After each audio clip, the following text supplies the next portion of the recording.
बॉलीवुड में कई ऐसे फेमस जोड़े आपस में एक हुए जिनके बारे में कहानियां आज भी सुनाई जाती हैं। तो कई जोड़े ऐसे भी हुए जो आखिर में बिछड़ गए, वो एक नहीं हो पाए और उनके बीच के रिश्ते को लेकर आज भी एक पहेली कायम है। आज ऐसे ही एक जोड़ी के बारे में हम आपको बताने जा रहे हैं जिसके बारे में एक बड़ा खुलासा हुआ है। जी हाँ, बरसों बाद जाकर यह बात सामने आई कि आखिर ये जोड़ा क्यों एक नहीं हो पाया, क्यों दोनों को बिछड़ने पर मजबूर होना पड़ा। ऐसी क्या मजबूरी थी कि बॉलीवुड में होने के बावजूद, सफलता के शीर्ष पर पहुंचने के बावजूद, तमाम शानो शौकत होने के बावजूद भी ये जोड़ा एक नहीं हो पाया। हम बात कर रहे हैं मधुबाला के बारे में। मशहूर एक्टर दिलीप कुमार और एक्ट्रेस मधुबाला के प्यार के किस्से को हर कोई जानता है। 1951 में आई फिल्म तराना की शूटिंग के दौरान दोनों एक दूसरे के प्यार में पागल हो गए। धीरे धीरे दोनों के बीच का प्यार परवान चढ़ता चला गया और दोनों ने शादी करने का फैसला भी कर लिया। लेकिन अचानक ही दोनों के रिश्ते ने एक करवट लिया और फिर साल 1960 का वक्त आया जब फिल्म मुगले आजम की शूटिंग चल रही थी और इसी दौरान दोनों अलग हो गए। 1960 में दोनों के अलग होने का कारण सामने नहीं आया, लेकिन अब मुमताज ने इस बारे में बड़ा खुलासा किया है। मशहूर एक्ट्रेस मुमताज ने विक्की लालवानी को एक इंटरव्यू दिया जिसमें उन्होंने दिलीप कुमार और मधुबाला के अलग होने की वजह बताई है। मुमताज ने कहा, मधुबाला ने दिलीप साहब से रिश्ता नहीं तोड़ा था, दिलीप साहब ने मधुबाला से रिश्ता तोड़ा था क्योंकि मधुबाला कभी भी मां नहीं बन सकती थी। दोनों एक दूसरे को बेइंतहा प्यार करते थे, लेकिन दिलीप साहब को औलाद चाहिए थी और शायद बच्चे की चाहत में ही उन्होंने सायरा बानो से शादी की। मुमताज बताती हैं कि यह बात मधुबाला ने खुद उन्हें बताई थी। मधुबाला से अलग होने के बाद दिलीप कुमार ने 1966 में मशहूर एक्ट्रेस सायरा बानो से शादी की।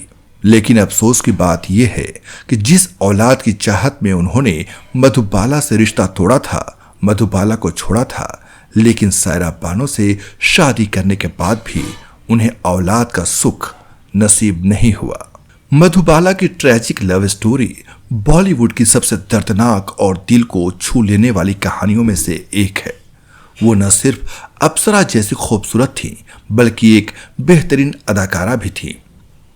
उनके जीवन की असली कहानी उनके पर्दे पर दिखने वाले मुस्कुराते चेहरे के ठीक विपरीत दर्द, अकेलापन और अधूरे प्यार से भरी थी। कहा जाता है कि मधुबाला दिलीप कुमार को यूसुफ साहब कहकर पुकारती थी। दोनों का ये रिश्ता करीब 9 साल तक चला। 1957 में दिलीप कुमार नया दौर फिल्म की शूटिंग कर रहे थे।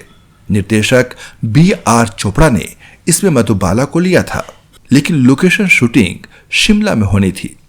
मधुबाला के पिता अताउल्ला खान को यह मंजूर नहीं था कि वो आउटडोर शूटिंग के लिए जाएं। जब मधुबाला ने शूटिंग से इनकार कर दिया तो B.R. चोपड़ा ने उन्हें फिल्म से निकाल दिया और कोर्ट में केस कर दिया। इस मामले में दिलीप कुमार को गवाह बनकर कोर्ट में बोलना पड़ा और उन्होंने B.R. चोपड़ा के पक्ष में गवाही दी। ये बात मधुबाला के लिए दिल तोड़ने वाला था।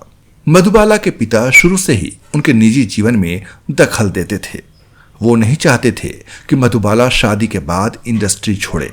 दिलीप कुमार ने मधुबाला के साथ शादी के लिए कहा, लेकिन शर्त रखी कि शादी के बाद वो अपने पिता से दूरी बनाएंगी। मधुबाला इसके लिए तैयार नहीं थी। मधुबाला और दिलीप कुमार की आखिरी फिल्म मुगले आजम 1960 में आई थी। उसमें अनारकली और शहजादा सलीम के बीच जो दर्द और प्यार दिखता है वो कहीं न कहीं असली जीवन का ही एक प्रतिबिंब था। उस समय तक दोनों एक दूसरे से दूर हो चुके थे, लेकिन कैमरे के सामने उनकी केमिस्ट्री आज भी अमर हो गई।